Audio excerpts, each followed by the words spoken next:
رمضان tiba, Ramadan tiba, Ramadan tiba. Marhaba. Assalamualaikum warahmatullahi ta'ala wabarakatuh. Alhamdulillah, bertemu lagi kita dalam satu Ramadan yang penuh barakah ini. Mudah-mudahan kita semua diberikan taufik, diberikan hidayah, diberikan keberkatan, diberikan kerahmatan oleh Allah Subhanahu wa taala. Hadirin dan hadirat warga SMK Alam Megah 2, kali ini saya ingin berkongsi sedikit perkongsian berkenaan bulan Ramadan. Betapa bulan Ramadan ni penuh dengan pakej-pakej yang dihantar oleh Allah, yang diberikan oleh Allah, supaya kita semua ni menikmati kelebihan-kelebihan yang ada dalam bulan Ramadan. Jangan kita lepaskan peluang walaupun seinci. Hadirin dan hadirat yang dirahmati Allah sekalian, ada dalam kalangan kita yang nak merasa kenikmatan bulan Ramadan tapi tak dapat nak merasainya. Kenapa? Mereka telah dijemput oleh Allah Subhanahu wa taala.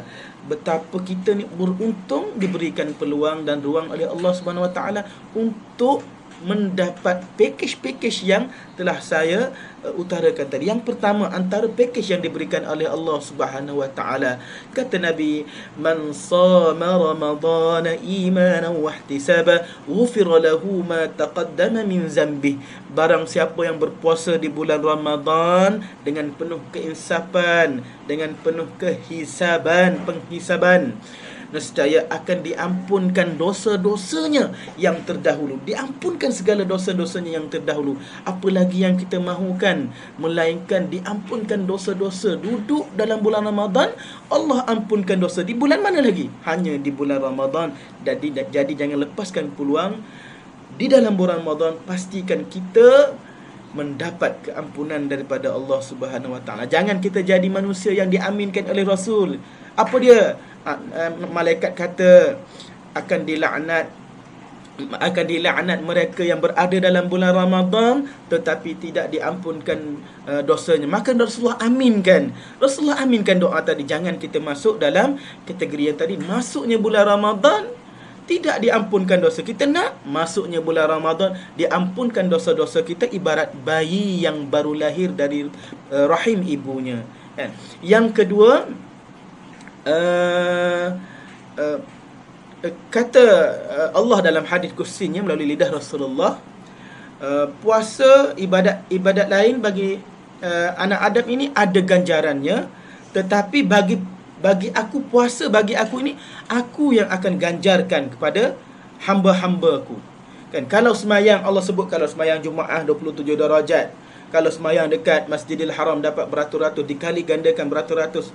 Tetapi bagi bulan puasa, bagi ibadah puasa, tiada limitasi, tiada, kita panggil, tiada penghujungnya. Maknanya pahala puasa ni Allah kata aku akan ganjar. Kau jangan tanya berapa aku nak bagi, Allah akan bagi. Maknanya infinity pahala puasa ni, infinity ganjaran puasa ni. Jadi jangan lepaskan peluang.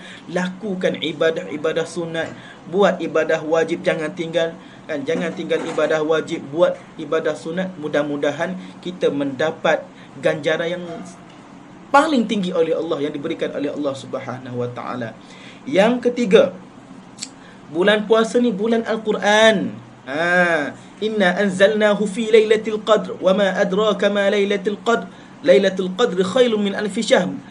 Bulan yang lebih baik daripada 1000 bulan. Bahkan lebih baik daripada 1000 bulan. Bukan setakat 1000 bulan nak kata, tak payah. Lebih baik lagi. Syahrul Ramadan alladhi unzila fihi al-Quran. Allah kata apa? Dalam bulan Ramadan diturunkan Quran. Maknanya kata bulan Ramadan, bulan Al-Quran. Lepas solat baca Quran, lepas belajar baca Quran, bangun tidur baca Quran, lepas makan baca Quran, lepas gosok gigi baca Quran, lepas bersenaman baca Quran, lepas baca buku baca Quran, lepas tengok TV baca Quran. Kenapa? Bulan Ramadan bulan baca, bulan Al-Quran. Baca sampaikan Nabi, diriwayatkan para tabi'in, Imam Al-Syafi'i dalam bulan Ramadan khatam satu hari 2 kali khatam satu hari dua kali. Macam mana dia buat, ustaz tak pasti. Tapi dia khatam dalam satu hari dua kali.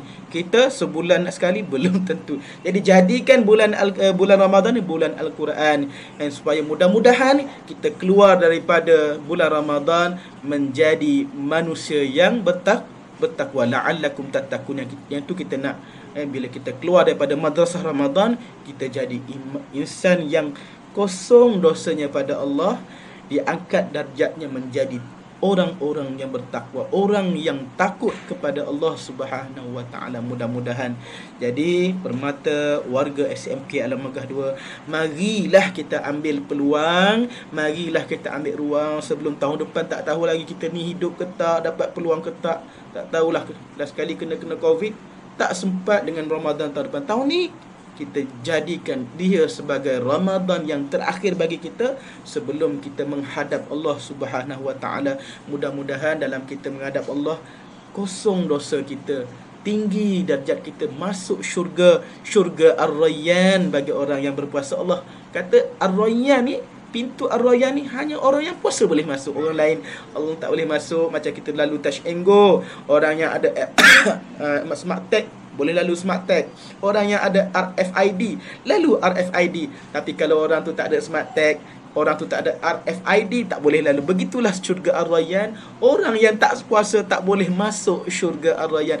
Hanya orang yang puasa saja yang boleh masuk syurga yang pintunya nama pintu Ar-Rayyan. Jadi hadirin dan hadirat warga SMK Alam Megah 2, tanah dalam kita tahun ini, kita buat yang terbaik, buat yang paling best, buat yang paling bagus. Mudah-mudahan segala amalan kita diterima oleh Allah. Sekian sahaja daripada saya, Ustaz Syarul Nizam bin Ibrahim.